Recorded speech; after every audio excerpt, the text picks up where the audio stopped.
two choices running really for the office.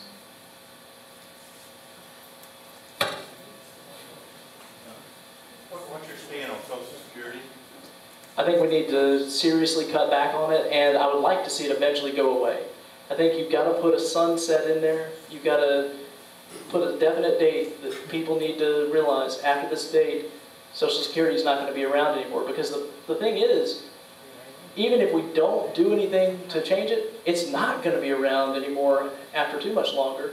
There's a documentary that came out 2-3 years ago, I think it is, IOUSA. If you haven't seen it yet, you need to go check it out. And in it, one of the things that they talk about is how if nothing else happens with the federal budget and just Social Security is allowed to grow based on the trend that's going on right now, in I think even less than 10 years, it will be the entire federal budget that we have today. Because of the rate of growth that's going at, of having to pay out all the people who are about to retire, they're going to be drawing off of Social Security. And one of the things I heard on the radio just a little while ago as I was coming over here is that we're now at a point where there are more people in the 55 to 65 and older groups still working than people entering the workforce.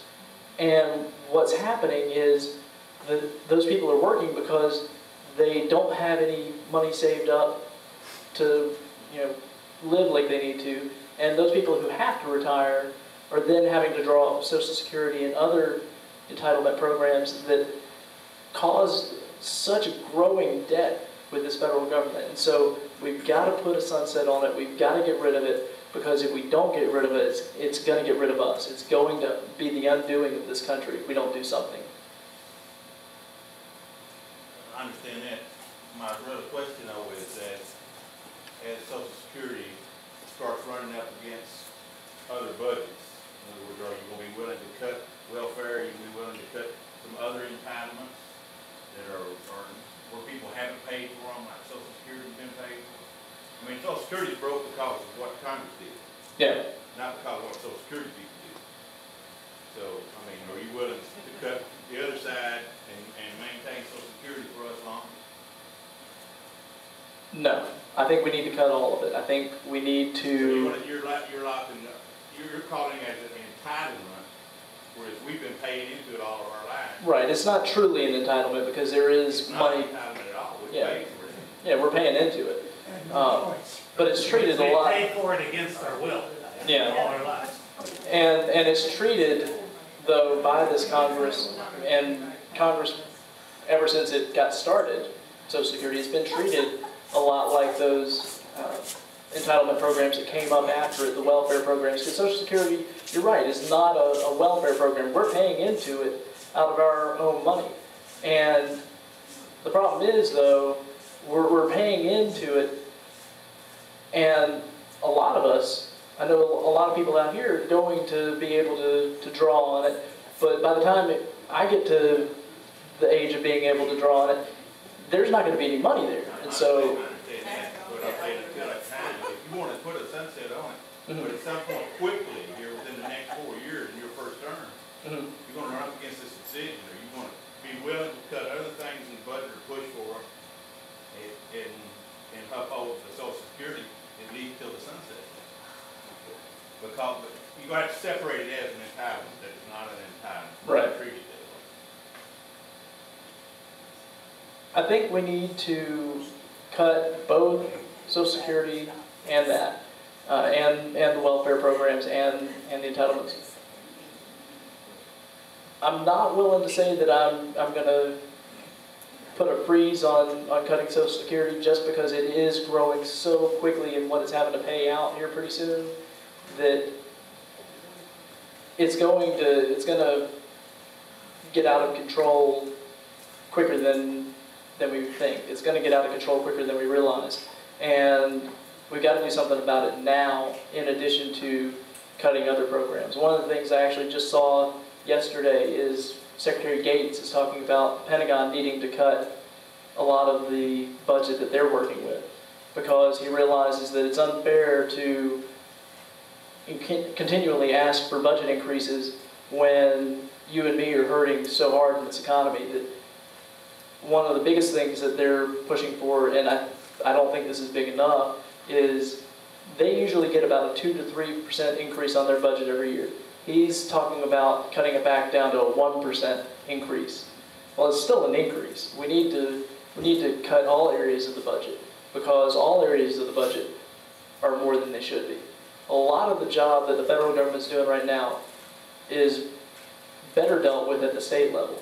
I'm a firm believer in the fact that smaller government governs better, but closer government governs best, because you can get the ear of your representative government a lot easier when it's closer to you, when it's just down the street, when it's just a few miles away from you at the county seat or up in Jackson, than you can trying to get the ear of your congressman or your senator up in Washington. And that by bringing that back down into the state's control, it would allow us to be able to make quicker and more informed decisions on our government than what we're getting right now.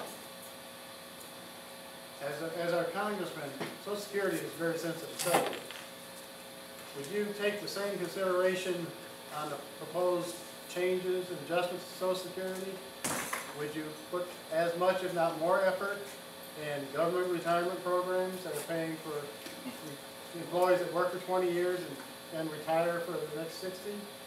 And also money paid by our government into pension plans for teachers, for union workers, for automobile workers, that we have taken in hundreds and hundreds of billions of dollars?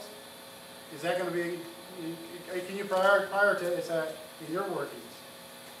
Well, one of the things I'm not going to do when I go up to Congress is I'm not going to participate in the retirement program for congressmen.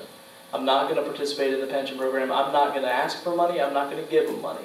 I think that money needs to go towards, things like protecting our borders, making sure that, we've got good roads to drive on it. But most importantly, that money needs to go back to our own wallets and pocketbooks. And Dan, one of the things that you mentioned with that is that we've got, money going to a lot of unions as well, paying union pensions, paying union dues. For example, this week, $26 billion, everybody's got to come back and vote on. That's not to pay for the 145,000 teachers. That can be done with $17 million.